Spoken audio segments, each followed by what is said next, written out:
Hello there and welcome to Forever Box. On the back of what was actually being dubbed a frustrating and disappointing Springbok performance on Saturday, it's time to reflect and decide how worried we need to be as Springbok fans. Rassie Erasmus very notably frustrated and quite irritated in his post-match press conference, basically saying there was no indication during the week last week from the Springboks that they were going to underperform or perform their way they did on Saturday. And a lot of people now, all of a sudden, very worried about it. A lot of comments about, focusing far too much on experience, not giving other young players a chance. Maybe this team has sort of, gone as far as they can. We need to look at bringing in new players. Have we just gone back to the very boring tactics, for example? More tries and powerful scrums and going to the box kicking. Have we moved away from trying to play a more expansive game? Is the bomb squad no longer going to work? And I think the important thing here is perspective and to always be calm in these sort of situations. And several things can be true at once. Did the Boks put 6 tries in Italy? Yes, they did. Did we play particularly well? Well, at times maybe, but at other times overall probably not. Especially in that second half, very, very disappointing, very sloppy, I think is probably the word. We weren't clinical enough on the attack, and we didn't manage to impose ourselves as we'd like in the second half. And I think we kind of expected Italy to start going away in the second half, but Italy, the opposite, actually. I mean, the second half was so impressive, and I really, I think we've got to give Italy a lot of credit as well. Did we underestimate them? Potentially. I know in the week, for example, we spoke about, or the Springboks spoke about the fact that they're not underestimating Italy. They know Italy's a good side.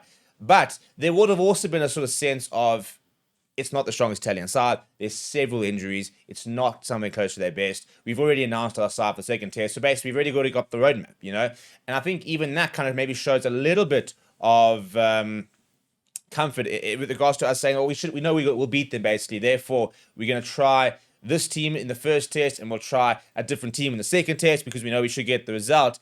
And Italy came out and said, yes, we've got a few injuries, but you know what? We are here to play, and we are not here to just roll over. And what I also think we're starting to see, especially with Italy, before we sort of focus on the Springboks, their next generation is really, really good. And it's been brewing. The Italy under-20 side is a very good side. They've been a good side for the last few years. They've been beating Scotland. They've been beating England. They beat Ireland on Friday. They've been toe-to-toe with New Zealand. It's a very good generation of Italian rugby players coming through. I think we're heading into the golden years of Italian rugby. And I think we saw that this weekend, that they're not a walkover team. Yes, they rank 10th in the world. Yes, they still have games where they can get completely blown away. But they are definitely improving.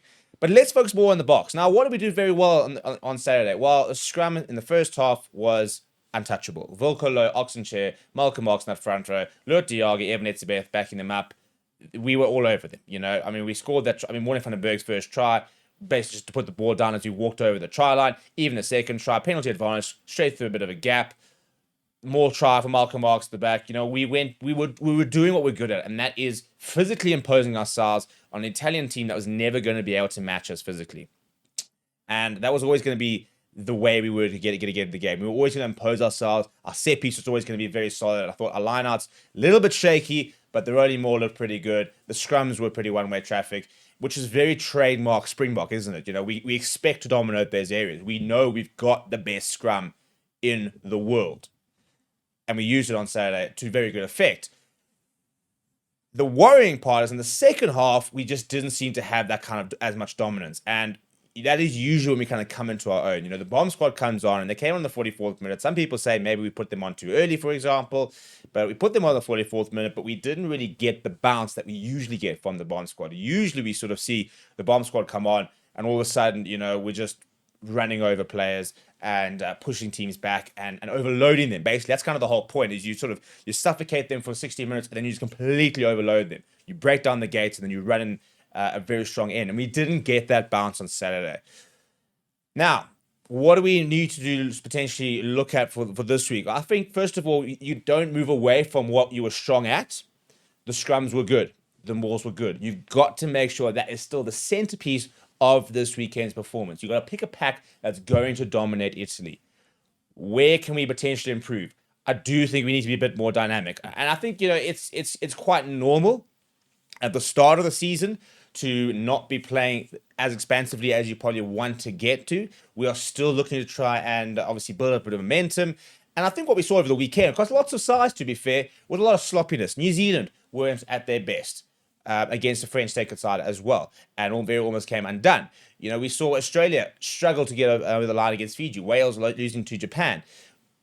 We've seen teams who are just not looking at their best, and that's always natural at the start of the test season. We're quite lucky that we're playing Italy, and I'm not using it as an excuse, but we did not see us being as expansive as we did last year. Last year we saw Peter Steph-Toy, Sia Khaleesi running in sort of the channels and amongst the wings and being those big ball carriers. We saw lots more running off 10 last year. We saw, a bit more variation in the way we attacked. And I felt on Saturday it was pretty one-dimensional. Even when you went wide, for example, it was basically just play through the hands. We didn't see too many sort of set moves, for example. And I don't think we really had a multifaceted attack that we've seen us have at times last year. I do think personnel changes this. I do think that Villaroo obviously coming in towards the end did add a bit of more dynamism. And I do think that if we look at starting at Sash Famagomazulu or Mani Libbok this weekend, I think we'll start with a team that's probably a little bit more dynamic. And I think that we need to look at doing that. I really do. I think that Mani Libbok, for example, needs to get a run. And we need to see what that sort of means. We had a dominant pack in the first half. We needed to exploit that a bit more. Yes, we scored 4 tries, 28 points to 3 at half time. Happy days, really. But I think there were more tries that could have been scored. And I think we need to look at ways that we didn't capitalize and how do we change that. So the big thing is don't panic. We don't need to panic. It was a subpar performance. We still put 6 tries in them. We're never going to lose that game, And yes, it's Italy. Yes, we should be pumping them. But it's also a much better Italy that I think we're giving a lot of credit to. And I think we weren't at our best. There's absolutely no reason to panic, but I do think we need to start having tough conversations about certain players. In terms of this being the year, I think we have to start making big calls. You don't want to get to the end of 2026, a year out from the World Cup, and suddenly say, I don't think, a 100 Pollard's going to make the next World Cup. With the way he's playing, for example. Now, 100 Pollard's going to make the next World Cup. Very likely to start of the next World Cup. Very keen to see how he goes with the Bulls, for example. He's 31 years old. His age profile is absolutely perfect. But it was one of his more tougher games on Saturday. Now, somebody like a Villaroo, we know is not going to probably make it to the next World Cup. And we need to start making these big decisions now with regards to any players that might not make it and where we start phasing them out. And more importantly, who's replacing them. So, for example, this weekend, I thought Morne van den Berg, Vincent Tuka put themselves firmly into the 2027 framework. Vincent Tuka looks like a genuine second choice option in the number 7 jersey. He's got the talent to play there, and he's showing that. Morne van den Berg showed on Saturday that he's at test match level. His box kicking was incredibly accurate, scoring 2 tries. He was very, very tidy. And we now need to start making other decisions in terms of we've got this 50 yards man squad. It's slightly down, I think, 45 now. That's obviously going to have to be reduced by about 12 players in 2027. Now, this year is about giving other players a chance, bringing other players through, and then I think next year we have to start making the big decisions about who's going to be our core group moving forward. So it means it's not time to panic, but it's time to have difficult conversations about players who might not be involved in the next World Cup. Look at our locks, for example. None of them are particularly young. Arkes Neyman, the youngest of the 4. All 4 at this stage could make the next World Cup, but you've got to make sure that they're going to be our best possible options, which means we need to look at Kobus Wiese, we need to look at Ruan Nokia, we need to look at Salman Murat, we need to decide which of those players could potentially be involved, in 2027, and then what is the plan to get them enough experience. Rassie Erasmus talks about the fact that he wants all his players to kind of be sitting at 25 plus caps at the next World Cup.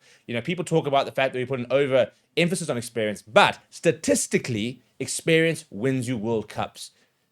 They were very upfront about it, the Boks. They said that they've looked at all World Cup winning squads, they've looked at age profiles, and, I think it's having an average sort of age of about 29, 30 years old, and average caps of about 30 plus is your sort of golden position to be in to win World Cups.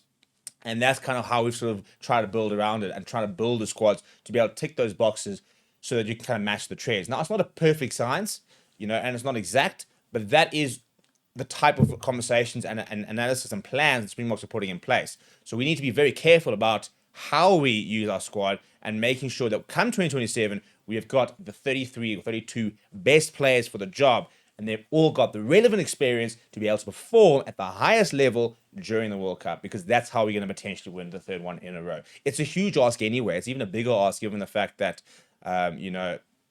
it's never been done. And, we've now got a target on our backs, and we're now quite comfortably supposedly the best team in the world. People might say on Saturday, oh, we didn't look like the best team in the world, but we are, at the moment. We are the number one ranked side. We did beat most people. I think we lost, 2 test matches last year. And beating New Zealand twice does put you into the frame as being the best team in the world. We talk about how good our depth is. We need to start seeing that, I think, a bit more. And hopefully we'll see a much improved performance this weekend. What do you think, though? Let me know down in the comments below. Smash a like on the video. Subscribe to the channel as well. And let's hopefully see a much improved performance down in Gqeberha. It should be a really cool occasion. Haven't seen a Springbok game down there in many years. So let's hope they really rise to the occasion and remind us once again why they're number one.